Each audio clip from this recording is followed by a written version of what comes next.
윤석열 대통령의 체포영장 집행이 1월 15일 이루어졌습니다. 윤 대통령이 계엄을 선포한 지 43일 만에 이루어진 집행인데요. 당초 이번 주중 집행 전날부터 체포에 대한 언론의 예측들이 있었지만 지난 1차 집행 실패도 있어 쉽게 가늠할 수 없었는데요. 당일 새벽 관저 앞에 시위를 이어가던 시위자들을 경찰이 강제 해산시키면서 본격적인 체포가 이루어질 가능성이 열렸고 새벽 4시 20분경 공수처 차량이 한남 관저 앞으로 도착했다는 소식에 체포가 임박했음을 알렸습니다. 지난 1차 체포 시도 이후 12일 만에 다시 나선 공조보는 이번 체포를 위해 경찰 기동대 54개 부대 3,200여 명을 투입했다는데요. 이렇게 공조보는 관저 앞에 집결했고 이를 막으려는 윤 대통령 변호인단과 국민의힘 의원들 그리고 지지자들이 관저 앞에 모여 집행을 저지 시도했습니다. 그리고 이런 혼잡으로 인한 교통통제로 출근 시간이 다가오자 교통혼잡을 빚기도 했는데요. 공조보는 예고대로 현행범 체포를 경고하며 진입했지만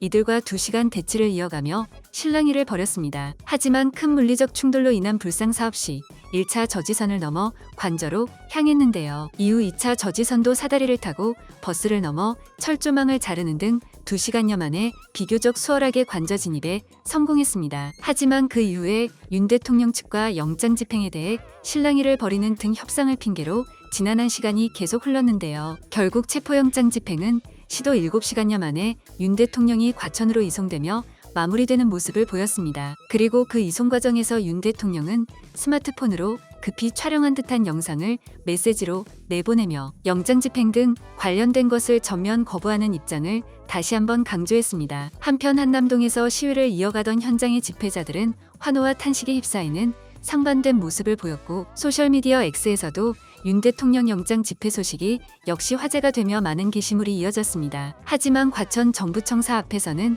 다시 윤 대통령에 지지한다는 세력의 집회가 이어지고 윤 대통령은 예상대로 진술을 거부하며 시간만 보낸다는 소식이 전해지고 있습니다. 이렇게 한 달여간 이어지던 체포영장 집행은 일단락되었지만 무정부 상태 같은 현 상황의 해결은 다시 적지 않은 지난한 시간들이 흘러야 할 듯합니다.